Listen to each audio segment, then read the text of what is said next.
College baseball, Toledo Rockets 11-game winning streak after being rained out yesterday, playing a doubleheader today and tomorrow in Bowling Green against the Falcons, who've been playing better of late. Top of the first, Rockets a man on. Garrett Pike proves he's a steely-eyed missile man. Clutch two-out hit into the right center gap. John Cervello scores. Pike continuing to make his case for freshman of the year. 2 for 4, a run and a rib in game one. Fourth inning, Toledo adding on to that lead. Pitch up into the strike zone, and Mason Sykes drives it out through a strong wind. A solo home run for Sykes as the Rockets would build a 5-0 lead in game one. Bottom of the sixth now, Kyle Gurney on third for Nathan Rose. Base hit into left. That's the only run Kyle Jones would allow for the Rockets as he struck out 6 in 6. Submariner Cal McInich working the seventh. BG trying to keep it alive, but Cervello, the diving catch in right to end it. Rockets win 6-1, 12 straight victories. Brian Fry 2 for 4, a run and an RBI in that game one win. Ernie Banks was right. It's a beautiful day. Let's play two. Top of the first, the Rockets and Garrett Pike pick up right where they left off, doubling to left center. Scotty Mack and Cervello score. Pike would later score on a sac fly, so it's 3-zip Toledo. In the fourth, Falcons come back with 2 on. Adam Furness, opposite field, down the left field line, and that clears the fence. A big 3-run blast to tie the game at 3. Later in the fourth, BG up 1. Nathan Archer drives in Tyler Ross and Justin Fugit. Falcons build a 7-3 lead, but this thing isn't done. In the ninth, Rockets threatening. It's a 1-run game, 2 on, but Owen Recker induces the game-ending ground out.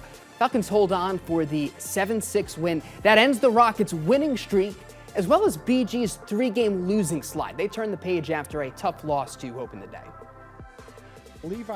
I think Levi Gazarek bouncing back after that first inning, and then holding it for 5 kind of gave our offense, time to breathe. And, we made an adjustment a little bit with the team. And, I think the at-bats got better, the energy got better, and it was one of those things that hitting is contagious, and we found the barrel and kept it rolling. Brent Balbinot and Rick Boland keep it rolling after the doubleheader. Well, the Arch Rivals got after it at Stellar Field here this afternoon. Brent Balbinot alongside Rick Poland. Rick, you had Toledo coming in on an 11-game win streak. Game number 1, they always say it starts on the mound, and their ace Kyle Jones really set the tone in a 6-1 victory. Yeah, well, he came as advertised. I'll tell you, he can bring the ball. He's got 3 good pitches that he can throw for strikes, and you need a pitching performance like that if you're Toledo when you're playing on the road in a rivalry game to set the tone for the series, and he set the tone for Toledo in that first game. With the wind blowing straight in from center field at about 30 miles an hour, we didn't think anything was going to get out of here, but Mason Sykes pulled the ball, and that was more than enough offense for the Rockets in a 6-1 win.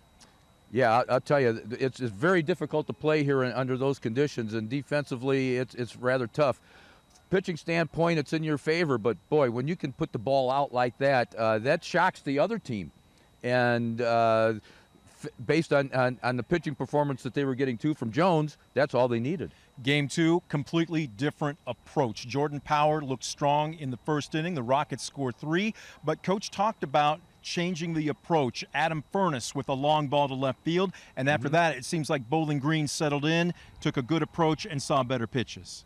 Yeah, when Toledo scored 3 in the first, we both kind of looked at each other like, well, here we go. Well, this is going to maybe be a sweep for Toledo. But credit Bowling Green with staying the course, and when Furness put that ball out, which we didn't think was going to make it over the fence, that really boosted the morale for Bowling Green, and it went on from there. Kind of a lull in the middle part of the game and very exciting right at the end, but Bowling Green hung on and got the split. Rockets left the tying and go-ahead runs aboard in the ninth, and with it, Bowling Green snaps now a 12-game winning streak, and we heard it, basically sauce for the goose.